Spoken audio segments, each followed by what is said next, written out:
के मुद्दे पर जनता ने मिल्कीपुर में मुहर लगाई है। डिजिटल के भी अपने साथी है न्यूज 18 से ही। क्या आप लोग भी कवर कर रहे हैं किस तरीके का बिल्कुल जो बिल्कुल लौटेंगे आपके पास और चर्चा आप लोगों की आगे भी सुनेंगे, लेकिन इस बीच बहुत बड़ी अपडेट अपने दर्शकों को दे दे। चंद्रभानु पासवान आगे चल रहे हैं, 14,220 वोटों से आगे चल रहे हैं। उपचुनाव के लिहाज से देखा जाए तो ये एक बड़ा अंतर है, ये एक बड़ी लीड है और जब से पोस्टल बैलेट की काउंटिंग शुरू हुई है वो लगातार आगे चल रहे हैं और वो लीड बढ़ती चली गई। अब 14,220 वोटों से चंद्रभानु पासवान आगे चल रहे हैं। मिल्कीपुर से बीजेपी के प्रत्याशी अजीत प्रसाद समाजवादी पार्टी के प्रत्याशी पीछे चल रहे हैं। आपको बता दें कि मिल्कीपुर में 4 राउंड की काउंटिंग पूरी हो चुकी है और उस 4 राउंड में जो अब तक की गिनती है 33,202 वोट जो हैं वो मिले हैं।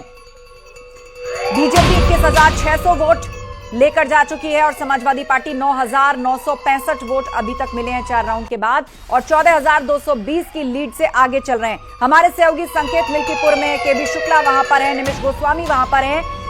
अलग अलग जगहों से मिल्कीपुर में की रिपोर्ट लेकर ये सभी एक साथ एक चर्चा में जुड़े हुए हैं। संकेत, बीजेपी के लिए एक बड़ा चैलेंज भी था क्योंकि यहां पर अवधेश प्रसाद विधायक थे, फिर वो सांसद बन गए, उनके बेटे ही चुनावी मैदान में है। उनके सामने चंद्रभानु पासवान जैसा नया चेहरा खड़ा करना और केवल ग्राउंड वर्क के बूते जाना, जबकि हाल ही में लोकसभा चुनाव में बीजेपी वहां से हारी हो, तो ये एक बड़ी चुनौती भी बीजेपी के लिए थी कई लिहाज से।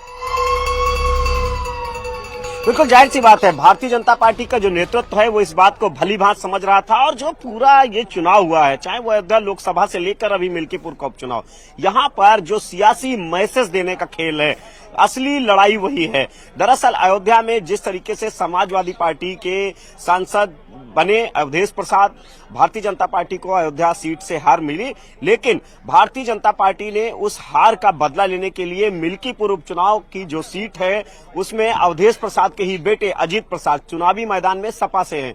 तो ऐसे में भारतीय जनता पार्टी ने पूरी तरीके से चुनावी व्यूह तैयार किया, पूरी ताकत यहां पर लगाई और भारतीय जनता पार्टी के रणनीतिकार इस बात को भली बात समझते थे कि मिल्कीपुर का यह रण जीत के सियासी संदेश भी मजबूती से देना है।